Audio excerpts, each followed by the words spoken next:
বেগুনে বই রইছে তারা কইতেছেন নোয়াখালী কদ্দুর বালা খেলবো, আপনার কাছে কি মনে হয়? উড়া লাইব নোয়াখালী লাইন করে খালি চান্স দি দেখেন না। পছন্দের ক্রিকেটার কি আপনার? সাকিব আল হাসান। নোয়াখালী বিভাগ হওয়ার আগে বিপিএল এ নোয়াখালীর দল কেমন লাগছে? খুব ভালো লাগতেছে। নোয়াখালীর দল যেহেতু আগে হয়েছে, ইনশাল্লাহ নোয়াখালী বিভাগও হবে আশা করি।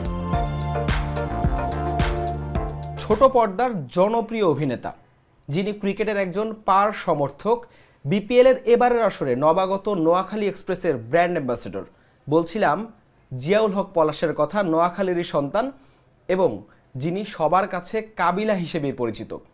আজকে আমাদের সাথে যুক্ত হয়েছেন পলাশ ভাই, স্বাগত আপনাকে যমুনা টেলিভিশনে। Thank you. নোয়াখালী বিভাগ চাই, তো নোয়াখালী বিভাগ হওয়ার আগে বিপিএল এ নোয়াখালীর দল কেমন লাগছে? খুব ভালো লাগতেছে। নোয়াখালীর দল যেহেতু আগে হয়েছে, ইনশাল্লাহ নোয়াখালী বিভাগও হবে আশা করি। নোয়াখালীর স্কোয়াডটা কেমন লাগলো? দুর্দান্ত লাগছে, এখন পর্যন্ত আমার কাছে ভালো লাগছে। যে প্লেয়ারদের তালিকা দেখলাম, সো আমার কাছে মনে হয়েছে আমাদের ব্যাটিং লাইন আপটা অনেক ভালো, যেটা টি-20-র ক্ষেত্রে খুব প্রয়োজন। বোলিং লাইন আপও ভালো আছে, বেশ কয়েকজন অলরাউন্ডার আছে আমাদের টিমে। আশা করি একটা হাড্ডাহাড্ডি লড়াই হবে ইনশাল্লাহ। এবং আরেকটা গুড পয়েন্ট যেটা মনে হয়েছে, আমাদের যিনি কোচ সুজন ভাই অনেক সিনিয়র একজন মানুষ, এবং যেহেতু বাংলাদেশের ক্রিকেটের ইনসাইডগুলোতে তার অনেক কানেকশন আছে, অনেক দিনের অভিজ্ঞতা আছে, তা আশা করি তার অভিজ্ঞতাটাও নোয়াখালী এক্সপ্রেসের টিমের জন্য খুব কাজে দিবে। সবাই জানে আপনি বিনোদন দুনিয়ার সাথে জড়িত একদম ওতপ্রোতভাবে, তো আমি যতটুকু জানি আপনি ক্রিকেটের সাথেও সংশ্লিষ্ট এবং ক্রিকেটের আপনি একজন বিরাট সমর্থক। আসলে আপনি যদি আপনার ক্রিকেটের গল্পটা বলেন। মানে ক্রিকেট তো মানে ধুমায় দেখতাম। আর স্কুল লাইফে যেটা হয়েছিল যে ক্লাস 8-এর পরে নির্বাণ ক্রিকেট খেলতাম স্কুলে। তো আমার স্কুলের বন্ধুরা যারা ছিল, আশিক ছিল, সানি ছিল, ওরা তখন এই ক্লাসের গ্যাপে, বিশেষ করে টিফিন পিরিয়ডের পরে একটা ছুতা থাকতো যে নির্বাণ ক্রিকেট যারা খেলবে তাদের জন্য আসলে জিনিসটা আলাদা করা যাবে, যে তারা প্র্যাকটিস করতে পারবে। সো ওই প্র্যাকটিসের ছুতা ধরে দেখা গেছে অনেক ক্লাস করতে হইতো না। সো এইটা একটা মজার জিনিস ছিল। আর তখন আমার পছন্দের প্লেয়ার ছিল গ্ল্যান ম্যাকগ্রা। আমি তখন গ্ল্যান ম্যাকগ্রার মতো করে বোলিং করতাম, মাঝে মধ্যে গ্ল্যান ম্যাকগ্রার মতো বোলিং করতাম, আবার মাঝে মধ্যে তখন পাকিস্তান টিমে একজন প্লেয়ার ছিলেন মোহাম্মদ আসিফ, ওনার মতো ওনার স্টাইলে বোলিং করতাম। তাই বোলিংটাকে খুব এনজয় করতাম, ব্যাটিংটা অত বেশি আমি কখনোই এনজয় করতাম না। একদম লাস্টে নামাইলে ঠিক আছে, একটু মাইনেটার আউট হয়ে যেতাম আর কি এরকম, বাট আমি সবসময় বোলিংটা এনজয় করতাম। আমি যতটুকু শুনেছি আপনি বিনোদনের সাথে যতটুকু জড়িত, স্পোর্টসের সাথেও আপনি সবসময় আসলে স্পোর্টসের অ্যাক্টিভিটির সাথে থাকতে চান, এই মানে কতটুকু আসলে সেটা? আমার খুব ভালো লাগে ইন আ সেন্স যে আমার জীবনের একটা ছোট্ট ইচ্ছা ছিল, মানে ছোটবেলা থেকে একটা ইচ্ছা ছিল যে যেভাবেই হোক আমি না বিকেএসপিতে ভর্তি হব। তো তখন আমার গভর্নমেন্ট লাইফ স্কুলে যেহেতু ভর্তি হয়ে গেছি, সো তখন আর বিকেএসপিতে যাওয়ার সুযোগ আমার হয় নাই। তো ওইটার একটা অপূর্ণতা ছিল, এই অপূর্ণতাটাকে আমি সবসময় একটু মন খারাপ হইতো আর কি, যে ক্রিকেটের সাথে নাই আমি। ওই দুঃখটা গোছাতাম হচ্ছে তখন পত্রিকাতে বিভিন্ন ধরনের ক্রিকেটের নিউজ দেখতাম। আমাদের বাসায় যখনই কোনো পেপার রাখতাম, আমি খেলার সংবাদটা দেখতাম, এবং আমার পছন্দের প্লেয়ারদের বড় কোনো ছবি দেখলে আমি সেগুলো এরকম ব্লেড দিয়ে কেটে কেটে আমি এগুলো জমাইতাম বা দেয়ালে টাঙাইতাম। আমার ভালো লাগতো, বিশেষ করে শোয়েব আখতারের যদি কোনো ছবি থাকতো, ওইটা যদি কোনো বড় ছবি পাইতাম বা যেই ছবি পাইতাম, আমি এরকম করে কেটে কেটে আমি দেয়ালে টাঙায় রাখতাম।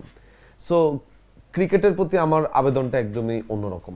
যেমন আমরাও ছোটবেলায় এরকম করতাম যে নোটবুক বিভিন্ন জায়গায় ছবিগুলো আসলে বাধাই করতাম।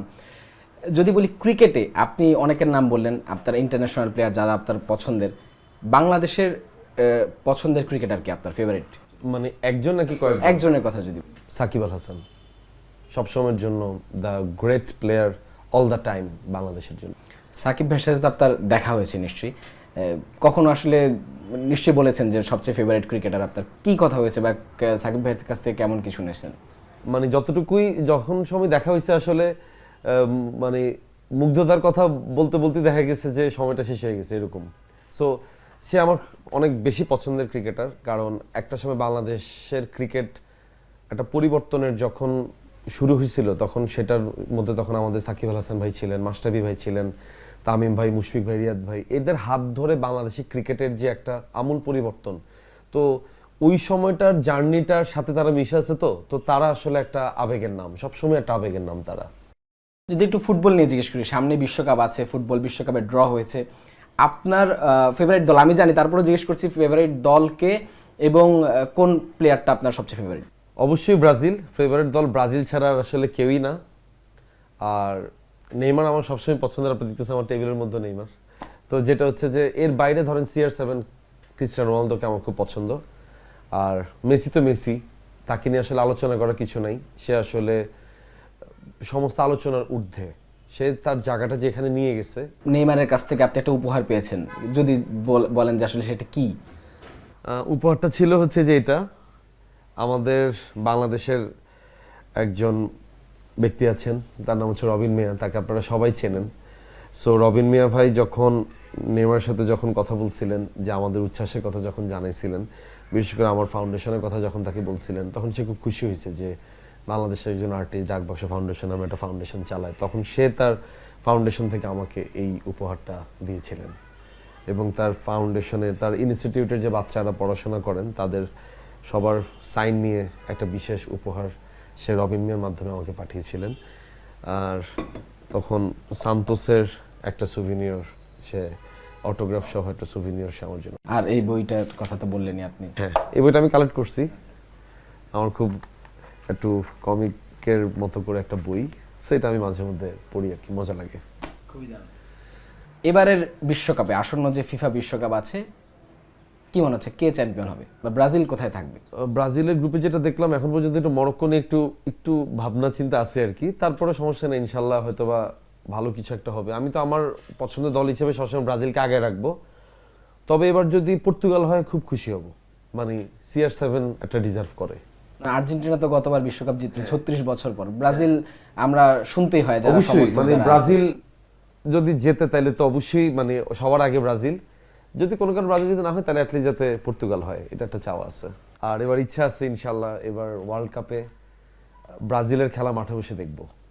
সো এটা একটা এক্সাইটমেন্ট কাজ করতেছে, হোপ ফর দ্য বেস্ট, দেখা যাক কি হয়। Okay, let's back to Noakhali express.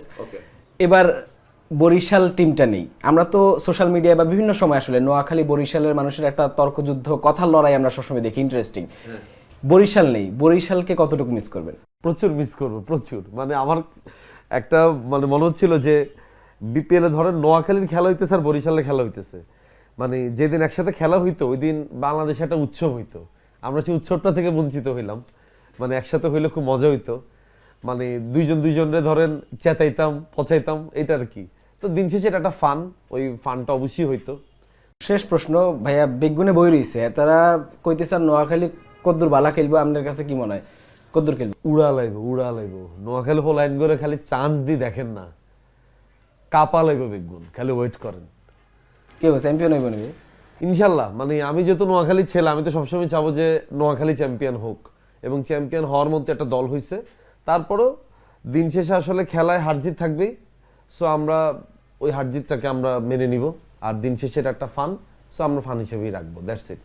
ধন্যবাদ আপনাকে সময় দেওয়ার জন্য। নোয়াখালী বিভাগ হওয়ার আগেই BPL এর নোয়াখালী দল, তেমনি বিভাগ হওয়ার আগেই প্রথমবার এসেই শিরোপা নোয়াখালীবাসীর হাতে দেখতে চান জিয়াউল হক পলাশও। সেটা কতটুকু হয় মাঠের লড়াইয়ে, নিশ্চয়ই সে অপেক্ষায় থাকবে নোয়াখালীবাসীও। হাসান আল মারুফ, যমুনা স্পোর্টস, ঢাকা।